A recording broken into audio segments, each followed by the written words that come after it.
All right, picture this for a second. Imagine the New York Stock Exchange suddenly just going completely dark. Screens freezing up, trades halting, absolute global panic setting in. You'd probably assume it was some highly sophisticated cyber attack, right? Well, what if I told you that a massive, catastrophic digital blackout could actually be caused by something as simple as a single, mundane ship anchor dragging across the floor of the Red Sea? I know, it sounds crazy, but it completely shatters this whole illusion of the magical wireless world we think we live in. Welcome to The Explainer. Today, we're taking a deep dive, literally, into the physical reality of the internet.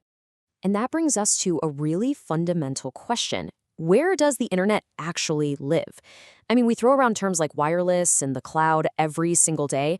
It makes it sound like all our data is just floating around in the atmosphere somewhere, or maybe beaming down from space via a massive network of satellites.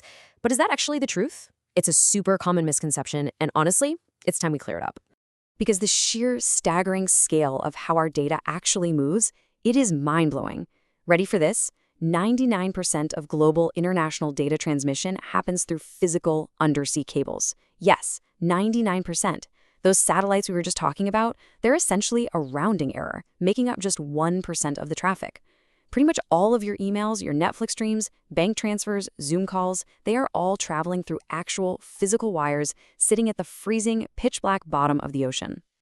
Section 1. Inside the glass threads.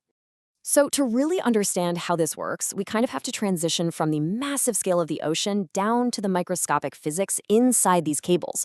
Right in the very center, you have the core, and it is incredibly fragile, literally hair-thin strands of glass fiber designed for absolute perfect light purity.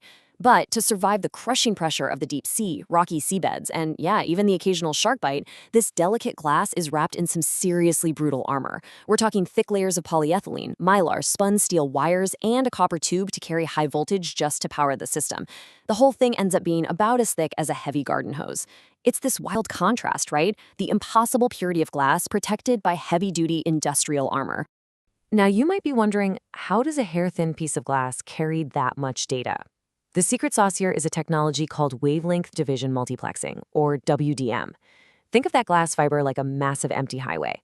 Instead of just shining one color of light down the tube, engineers use this brilliant prism-like effect to pack hundreds of different colors of laser light into that single fiber at the exact same time. And each of those colors acts as its own independent river of data.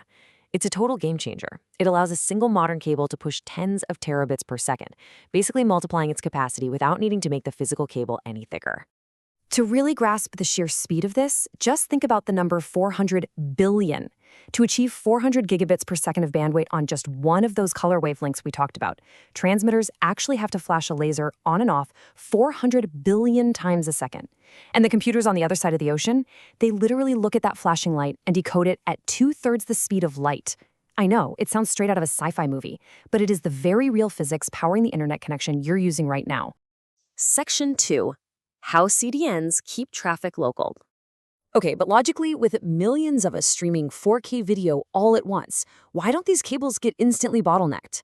Well, the hero here is something called a content delivery network, or CDN.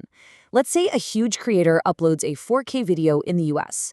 That heavy file doesn't travel across the transatlantic cable every single time a viewer in Europe clicks play. No way. Instead, it travels across the ocean exactly once. Then it's stored or cached in a local European data center. From there, it gets streamed instantly to millions of local viewers without ever crossing the ocean again. Basically, high-bandwidth multimedia is cached in about 1,500 of these global centers, which totally minimizes lag and saves all that precious undersea cable capacity. Section 3. Laying the Deep Sea Highway. So how do we actually build a 1.5 million kilometer global network at the bottom of the sea?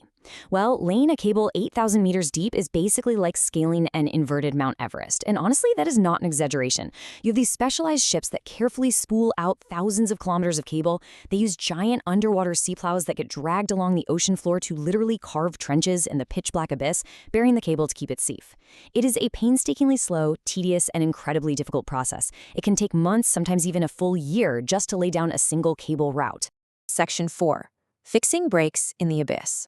But things go wrong, and when an extension cord that's 6,000 kilometers long breaks at the bottom of the ocean, you have a very big, very expensive problem on your hands. How do you even find a microscopic break in the middle of the ocean? Basically, you make the cable tattle on itself. Engineers use this awesome method called time domain reflectometry. Here's how it works. First, they send a light pulse down the broken fiber. Next, they time the echo that bounces back from the damaged spot. It's kind of like timing the thunder after you see a lightning strike. Finally, because they know exactly how fast light travels through that specific type of glass, they can calculate the exact distance to the break. Boom, precise coordinates. Once they know exactly where the break is, the repair process begins, and it is brutal. A repair ship sails to those exact coordinates, drops these massive hooks, and physically hoists the cable all the way up from the deep sea onto the deck of the ship. They cut out the damaged section. Then, a highly trained technician has to perfectly align and fuse the new microscopic glass fibers together using a high-voltage electric arc. It's called fusion splicing. Once they test that splice and make sure the light passes perfectly, they carefully lay the cable back down into its trench. It's an absolutely staggering feat of engineering, all just to keep our Wi-Fi working. Section 5. Fragile Geopolitics, Anchors and Spies.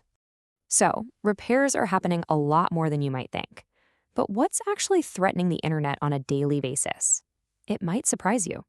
While state-backed sabotage and terrorism get all the headlines, they're actually a pretty low-level threat compared to mundane stuff. The absolute highest threat? Fishing nets and ship anchors. Seriously, when ships drop anchors in tight geographical choke points, like the Red Sea, they constantly snag and sever these cables. They cause the vast majority of global internet blackouts. Natural disasters, like underwater earthquakes, sit right there in the middle as a medium threat. But mostly, it's literally just a careless ship captain taking down your internet access. But hey, let's not completely ignore the espionage stuff because the history here is absolutely wild. Take Operation Ivy Bells, for example. During the Cold War, the US Navy and the NSA executed this insanely daring, top-secret mission to physically tap into Soviet subsea communications. They literally sent saturation divers out of submarines down to the pitch-black ocean floor to install secret recording pods right onto the Soviet military's undersea cables. It's a real-life espionage thriller, and it happened deep in the abyss. And you want to know the real kicker? $35,000. That is the surprisingly low price a former NSA employee named Ronald Pelton actually accepted to sell out the entire Ivy Bells operation to the Soviets. For the price of a decent used car, a decade's worth of top-secret, incredibly dangerous U.S. undersea espionage was completely compromised. It just goes to show you how incredibly valuable and how vulnerable this physical infrastructure truly is to global superpowers. Which brings us to the main takeaway of today's explainer. It all boils down to this. The global economy relies on a system more fragile than you think.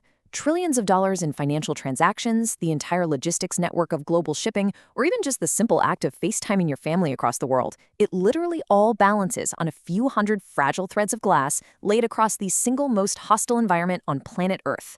So I'll leave you with this. The next time you stream a video, load up a web page, or send a message across the globe, will you think of those little glass threads down in the abyss? The whole illusion of the wireless cloud is officially shattered, right?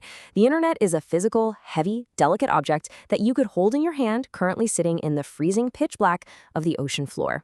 Thanks for joining me on this deep dive into our invisible highway. Catch you next time.